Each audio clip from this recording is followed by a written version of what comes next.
This is my message to Wawel Romero, ha. Wawel Romero, why can't you just stop blaming anyone, even J. Rick Silva, even Joseph Maspinas, who were not yet involved? For me, Wawel Romero, if you don't understand what you're saying, so please stop making nonsense. Because you're blaming anyone, you're not doing anything, it is not right. Oh, do not blame anyone. Me, being as a good person, came here downstairs. I just keep an eye here because Alexin is going to school. Oh, Wawel Romero. For me, being as a good person, you have to stop what you're doing. Pepsi Paloma is dead. Why are you mentioning about Pepsi Paloma, Wawel Romero? Even you, Arnel Guerrera Castillo, Best Pills. You're saying in a Facebook post, mamatay ang mga Soto. Vic Soto is a victim of victim blaming of the rape case of Pepsi Paloma. Vic Soto never raped Pepsi Paloma.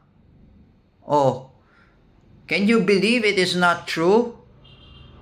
Oh, if I'm suggesting anyway in my YouTube blog, I am suggesting to Arnel Guerrera Castillo, aka Best Pills, why don't you just shut up and stop pretending which is not false?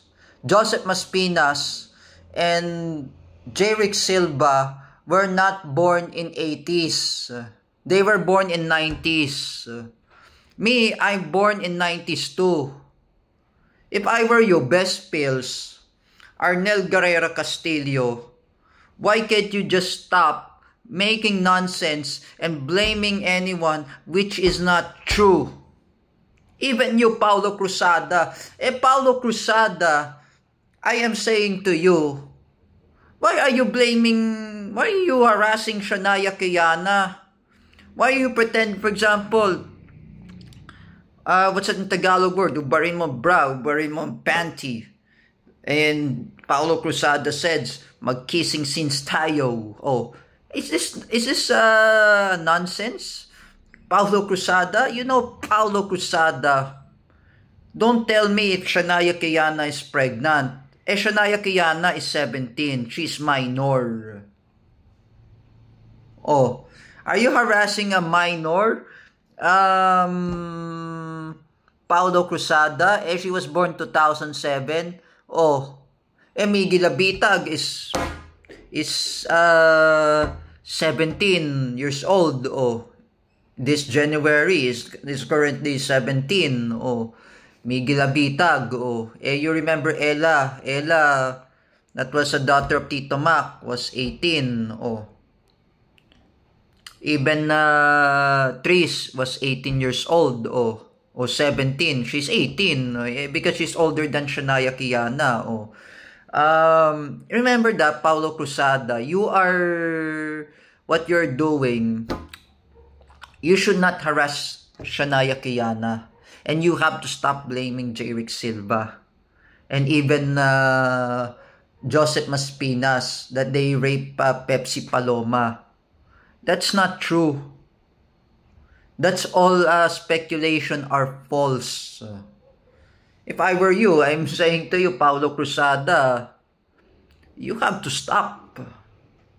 Even you, Jeffrey Asejo, Gina Asejo, Jima Casandil, Angelo Bonsa, why can't all of you just stop making nonsense? Oh, that is foolish. And even you, Gina Asejo, why are you blaming Joseph Maspinas and J. Rick Silva that they rape Pepsi Paloma? Pepsi Paloma is already dead. Ask Juanes. You, Gina Asejo, why are you blaming Joseph Maspinas? Why are you accusing him that he raped Pepsi Paloma? It's not true. Including that name, even Ma'am Teacher Kel, even Mina Suchoy, that Miss Earth 2022. You make them involved. Gin Asejo. You know what, Gin Asejo? You're a teacher. You know what, Teacher Jean Asedio? You have to stop. You know, Jean Asedio, you are teaching there in CDIFI way back 2003. Why can't you just stop? Hey, you have a son, Jeffrey, and Jeffrey was involved there, and now you see what happened to you, Jean Asedio. Your husband hates you more. Even your eldest son, Kyle Asedio, hates you more. Because you're a bad influence, Jean Asedio. Oh, including you, Angelo Bonsa, you're a congressman. You're running for Kasambahay party list, Angelo Bonsa. Why are you running as a congressman and you're blaming J. Rick Silva? J. Rick Silva is not involved of rape of Pepsi Paloma. He was born in 90s. He was born in Batang 90s. Angelo Bonsa, if I were you, can you just shut up, Angelo Bonsa, and zip your mouth? You know, this is really nonsense. This is really pathetic. Even you, Kenzie Badiles, you post pornography in the chat on Facebook. You show that the penis called totoch in a chat in Facebook. You make me miserable. You make me ashamed. When are all of you gonna learn about your lessons? It is coming 2025. It's really 2025.